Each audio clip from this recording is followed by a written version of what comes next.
जी अस्सलाम वालेकुम प्यारे दोस्तों, कैसे हैं आप। ये आज हमारे पास जो कंप्लेन आई है वो ये चैंगहोंग रोबा का जो है वो सेट आया है। इसकी आउटडोर की किट आई है। आउटडोर की किट इसका सबसे पहले जब वहाँ पे लगी हुई थी F1 का फॉल्ट दे रही थी। तो जब F1 का फॉल्ट दे रही थी, जब ये किट उतार के दूसरे एसी पर लगाई है तो वहाँ पर ये F1 और F6 दोनों एरर देना शुरू हो गई। तो जब हमने इसको ट्रेस किया तो F1 का एरर जो है वो इसका इनडोर के सेंसर्स का फॉल्ट था। F1 डाटा शीट के ऊपर जब चेक किया तो ये इंडोर किट इसकी आपके सामने मौजूद है। इंडोर किट का जो है वो सेंसर्स जो है उनका फॉल्ट था। तो जब इनके सेंसर्स तब्दील किए हैं तो इंडोर हमारा फॉल्ट क्लियर हो गया है F1 का। लेकिन दोस्तों उसके बाद हमारा ये जो किट है ये F6 के एरर पे चली गई।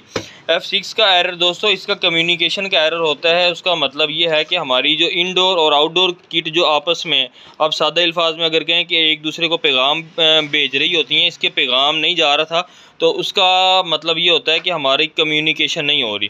तो दोस्तों कम्युनिकेशन अगर ना हो तो हमारा F6 का एरर इसमें चैंगहोंग रोबा के अंदर आता है। तो कम्युनिकेशन सेक्शन को ओके करने के लिए हम लोगों ने इसके अंदर जो चीज़ें तब्दील की हैं, कम्युनिकेशन सेक्शन को जो ज़िम्मेदार होता है, जो सा इसका सेक्शन जो उसको करवाने का ज़िम्मेदार होता है, वो हमारे यहाँ पर लगे हुए 2 ऑप्टो कपलर होते हैं।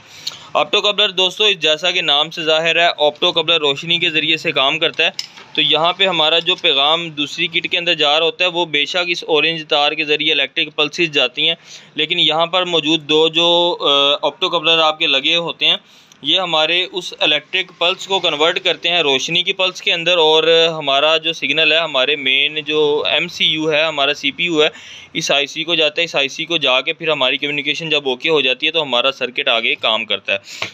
दूसरी बार ये बता दूं कि जैसे किट स्टार्ट होती है सबसे पहले जो हमारी कम्युनिकेशन के लिए कोड सेंड करता है या पल्स सेंड करता है वो हमारा ये आउटडोर का PCB सेंड करता है। जब इसकी तरफ से इशारा जाता है या इसकी तरफ से हमारा पैगाम जाता है इंडोर किट की तरफ, तो फिर हमारा इंडोर के जो किट है वो बैक साइड हमारी यहाँ पे बैक वोल्टेज देता है। तो उससे जो है इसको पता चल जाता है कि दोनों के अंदर कम्युनिकेशन हो रही है। उसको ओके करने के लिए F6 का एरर जो आता है उसको अगर क्लियर करना हो तो हमें चेक करना होता है कि हमारे पास लगे हुए ये 2 ऑप्टो कपलर जो हैं इनमें से कोई ना कोई ऑप्टो कपलर ख़राब हो जाता है, उसको हमें ओके करना होता है। अगर ये ऑप्टो कपलर भी ओके हों हमारे, तो यहाँ पर मौजूद हमारे डायोड्स है या इस सेक्शन के अंदर मौजूद SMD रेजिस्टेंस जो लगी हुई हैं, SMD रेजिस्टेंस का फॉल्ट होता है। तो हमें SMD रेजिस्टेंस का फॉल्ट निकालना होता है। तो दोस्तों SMD रेजिस्टेंस जब ओके हो जाएंगी तो आपका ये F6 का एरर दूर हो जाएगा। जब हम लोगों ने ये अपने एरर ओके किए हैं, इनको तब्दील करके यहाँ पे कुछ हमारे जो है वो सोल्डरिंग ख़राब हुई थी, कुछ यहाँ पे SMD ख़राब थे, उनको ओके किया है जब हमने। तो उसके बाद हमारा जो इसका असल एरर आया, जो मसला जिसने किया, वो R1 का एरर आया। R1 का एरर दोस्तों इसके अंदर, इस किट के अंदर हमने जब चेक किया है तो R1 जो है वो बता रहा था कि outdoor kit low voltage fault. तो outdoor kit low voltage fault का दोस्तों सीधा सा मतलब ये होता है कि हमारे पास जो आउटडोर किट है उस आउटडोर किट के वहाँ पे सप्लाई कम है। तो दोस्तों जब हमारे पास सप्लाई यहाँ पे कम है तो हमारी आउटडोर किट ज़ाहिर है स्टार्ट नहीं होगी। तो जब हमारी ये चीज़ हमारे सामने मौजूद है कि हमारे पास आउटडोर किट के अंदर हमारी सप्लाई भी पूरी जा रही है, सारा कुछ हो गया, तो हमारा R1 का फॉल्ट क्यों दे रहा है। तो यहाँ पे गौर तलब बात यह है, गौर करने की बात यह है कि हमारा कोई ना कोई SMD चीज़ें ख़राब हैं, जहाँ से ये सेंस करता है कि हमारा जो है जहाँ से ये सेंस करता है, मतलब जहाँ से सिग्नल इस IC को जाता है, जहाँ से ये सेंस करता है कि हमारा वोल्टेज पूरे हैं, तो हमारा उस सेक्शन में फ़ॉल्ट होगा। तो उस सेक्शन को चेक करने के लिए आपको मैं यहाँ पर दिखाता हूँ। हमारा वो जो सेक्शन है वो सेक्शन हमारा ये जो SMD रेजिस्टेंस है इनका होता है। ये जो SMD रेजिस्टेंस है अगर ये ख़राब हो जाए 180 किलो ओम के होते हैं, और इनका जो कोड होता है दोस्तों वो होता है 1823 का मतलब बनता है 180 के। तो ये 180 के वाले जब ख़राब होते हैं तो फिर हमारा ये जब हमारे CPU के अंदर वोल्टेज नहीं आते। अच्छा, CPU के अंदर आपको वोल्टेज बता दूं, वोल्टेज कितने आने चाहिए, 2.5 वोल्ट तकरीबन होते हैं। अगर हमारे मेन के ऊपर, हमारे इन मेन कैपेसिटरों के ऊपर 306 वोल्ट बने तो हमारे CPU के ऊपर 2.55 2.56 इस तरह समथिंग वोल्टेज आने चाहिए। तो मैंने यहाँ पे ये चेक किया कि ये जो रेजिस्टेंस है सबसे नीचे वाला इसका जो पॉइंट है, यहाँ पे हमारे पास क्योंकि वोल्टेज नहीं आ रहे थे, वोल्टेज नहीं बन रहे थे इस पॉइंट पे। तो जब इस पॉइंट पे चेक किया तो हमारे SMD रेजिस्टेंस ख़राब थे। SMD रेजिस्टेंस 180 के नए लगाएं।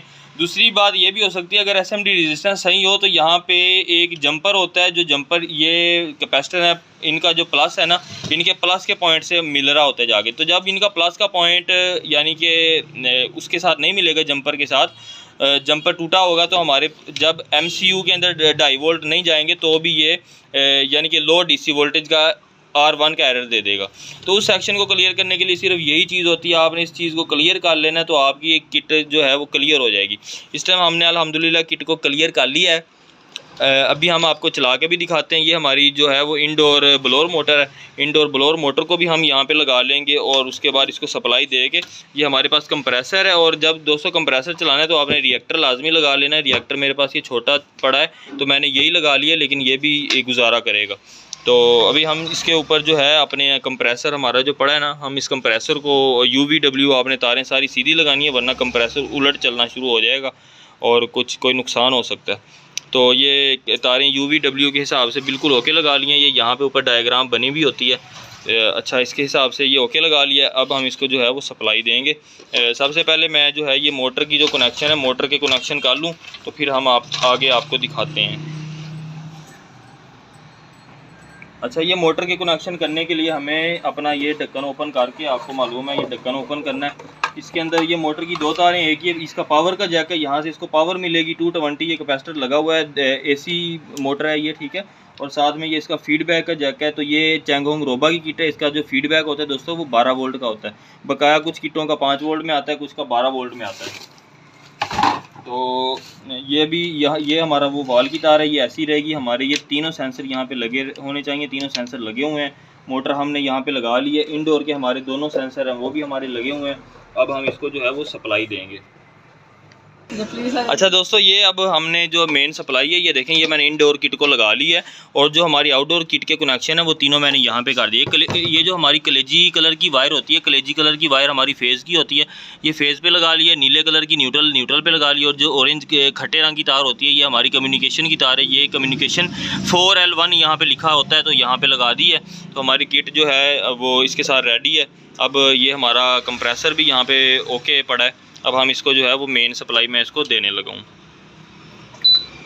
मेन सप्लाई दोस्तों दे दी है इसको हमने। तो यहाँ पे हमारे पास अब ये रिमोट से हमारी किट ऑफ है, तो मैं किट को जो है वो रिमोट के ज़रिए से ऑन करता हूँ। ये किट हमारी ऑन हो गई है, 16 डिग्री के ऊपर सेट है। और ये कूलिंग के ऊपर सेट होना चाहिए। ये देखें, कूलिंग के ऊपर सेट नहीं होगा तो हमारे पास ये कंप्रेसर नहीं चलेगा। तो ये चेक कर सकते हैं, ये हमारे पास ये इंडोर ब्लोअर मोटर चल गई है और हमारे पास जो कंप्रेसर है दोस्तों, कंप्रेसर भी चल गया है। आपको इसकी आवाज़ आ रही होगी। अभी आपको इसका जो है वो प्रेशर भी चेक करवाते हैं। ये चेक करें दोस्तों, ये कंप्रेसर हमारा बेहतरीन सा काम कर रहा है और ये आप चेक कर सकते हैं।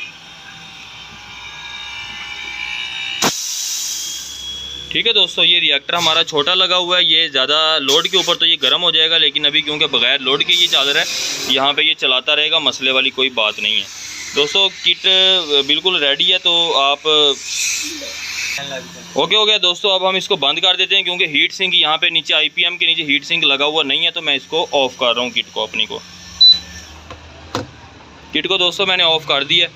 दोस्तों अपना बहुत सा ख्याल रखिएगा, चैनल को सब्सक्राइब कर लें। जो चीज़ समझना है कमेंट में पूछ लें। अल्लाह हाफिज़।